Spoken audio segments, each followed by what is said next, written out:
और मुझे जीने दे। नूर बानो, ये मुआशरा तुम्हें किसी भी हाल में जीने नहीं देगा। करीमें तुम्हें गोरा कर देंगी, फिर तुम एक और टैग के साथ जीने लगोगी कि करीमों से रंग गोरा किया है। अम्मी, क्या आप कुछ पैसे लगाकर मेरी कमियां पूरी नहीं करना चाहती? ऐसी बात नहीं है बानो, तेरे लिए तो मेरी जान भी हाजिर है, मगर जो कमियां अल्लाह ताला ने हमारे अंदर रखी होती हैं वो पैसों से पूरी नहीं होती। तुम वजन हल्का कर लो, मगर इस रंग पर शर्मिंदा होना छोड़ दो जो अल्लाह ने तुम्हें दिया है। मशीन आ गई जिस पर वो हर रोज वर्जिश करने लगी। जनून ऐसा था कि लगातार कई कई घंटे इस मशीन पर दौड़ती रहती। खाना पीना तो छोड़ ही दिया था। सुबह उठकर गर्म पानी में नींबू डालकर पीती और पूरा दिन वर्जिश में लगी रहती। करीमें लगाईं और रंग गोरा हो गया, वजन हल्का हो गया। तो हर कोई कहने लगा, नूर बानो, तू तो बड़ी खूबसूरत हो गई है। नूर बानो तो बड़ी खूबसूरत लगने लगी है।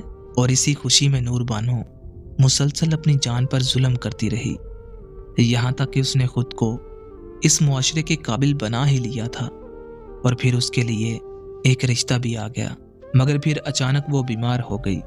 इतनी शदीद बीमार हो गई कि जब डॉक्टर के पास लेकर गए तो डॉक्टर ने कहा कि इतनी ज़्यादा वर्जिश और अपनी सेहत को बर्बाद करने की वजह से ये अंदर से पूरी तरह टूट फूट गई है।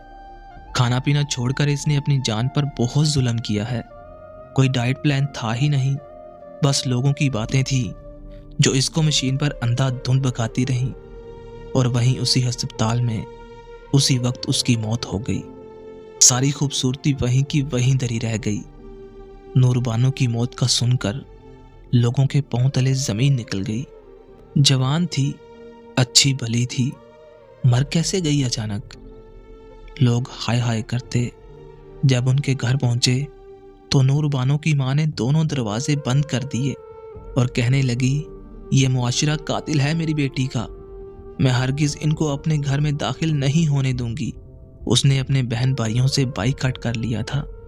शाम के वक्त अंधेरे में घर के सहन में एक चारपाई पड़ी थी जिस पर नूर बानो आंखें बंद करके लेटी हुई थी। आज उसका रंग भी खूबसूरत गोरा था, चमक रहा था। वो पतली भी हो गई थी, वो खूबसूरत भी लगने लगी थी। डोली का बोझ तो किसी ने नहीं उठाया, हाँ, मगर मैयत का बोझ तो हल्का हो गया था।